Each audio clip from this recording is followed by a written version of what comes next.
Hello everyone, Popular Bald Kid here. Today I'm going to be opening and reviewing the Mobile Suit Gundam Gquux model kit of Machu. I just call her Machu because easier to say than her name. But here's the box, the original box. USAGundamStore.com. They've got a really cool logo, and that's neat. So this is my first time opening it. It literally came like 5 minutes ago. So I'm gonna get a knife here. Box opener. And we'll open it up and see how it looks.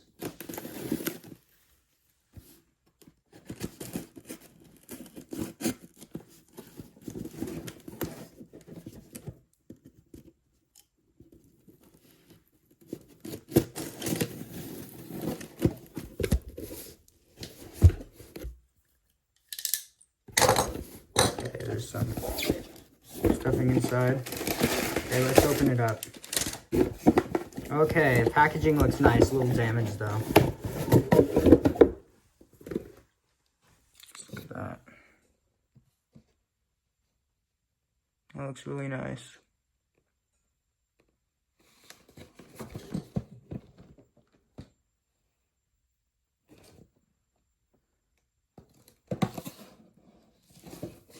Okay, so now let's get into the review. So right off the bat, I noticed a few things with this model kit that are really cool. So I'm gonna highlight those before I start building it. There is one face that is already printed, but it's kind of just a neutral expression. But the rest of the faces, you print on water decals, which water decals kind of have mixed feelings about them because you can get all these different expressions, but they can be a pain to apply. So then they also have these stickers, which I think it's kind of strange that they have to have the stickers even for the tie. Like they couldn't just print that, but it's not that big of a deal. And a really cool feature is that for posability, the skirt is actually made out of a rubber or softer plastic. So that way you can pose them in a lot more dynamic poses like running and jumping and all that neat stuff that she does in the anime. So that's pretty cool. So yeah, the great features. I'm really excited. I haven't built a model kit especially like this. Closest thing I built was probably this Mega Lamaria model, the Penetrator. But it's completely new territory for me. So I'm really excited. So let's get building. Kind of a little side note, but I don't know why, but it feels incredibly morbid using the flesh colored plastic. Like, look at that. That is kind of terrifying looking. So I can't wait to put the expressions on so I don't have this nightmare fuel staring at me without any eyes. How's that work? Huh? I just finished the head and it looks really nice. Cleans up nicely except for a few cracks here and there. And the blue hair, the blue and the red hair actually. The blue peeks through the red because they've got this like shell that goes around the blue areas. So you can see that there. And they have holes in it so you can see it. And it looks really good. Like, that is such an incredible screen accuracy, screen likeness. Way better than I thought it could be.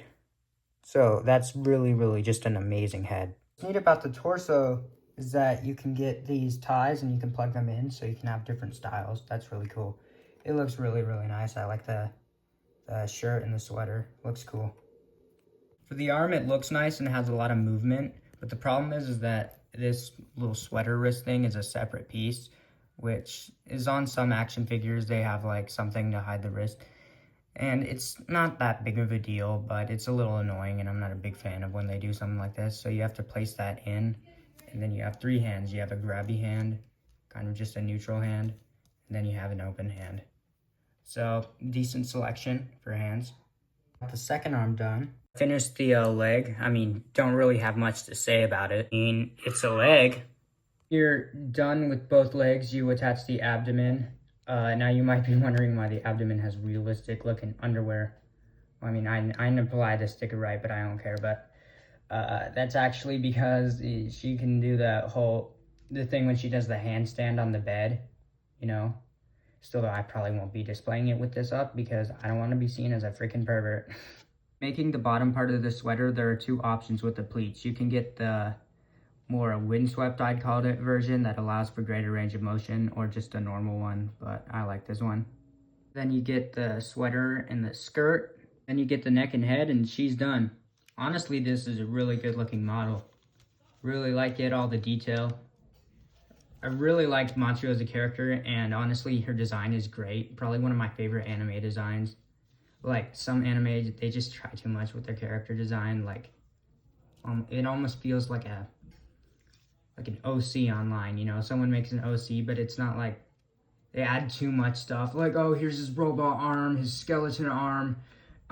They have a rocket boots. They have a robot eye, and like they just like on and on and on and on and stuff. But this design is simple, but it's got cool like hair, cool eyes. I really like it. For accessories, you get her phone, her backpack, and Harrow. Listen, I get that he has red eyes, but I don't have a red fine tip marker, so I'm gonna color them black for now, and later I will color them in red when I actually get a red tip marker. So I used the water decals to give her a bored expression, and it looks really good, really funny. So the amount of faces you can make here looks good. And as for the happy expression, one of the eyes came off and like dissolved because I told you I'm not very good at decals. So I think I'll turn it into a winking expression. I think that would look pretty cute. For scale, here she is next to the Mega Lamaria Penetrator, the Kamiki Burning Gundam, and the man who kicks dogs off of bridges. So, as you can see here, she's pretty short. I mean, canonically, her height's 4'10". That's shorter than Kevin Hart. That's crazy. Don't kill me. You're a short queen. I'm sorry. I'd say that about wraps things up for my review. So, my opinion on this figure, it has a few problems. It can be a little fiddly at times. I mean, of course, it's a model kit, but it is really fun to build and very screen accurate.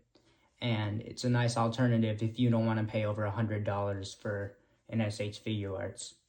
So, all in all, the figure is affordable, looks great, has good articulation, and it's just all around fun.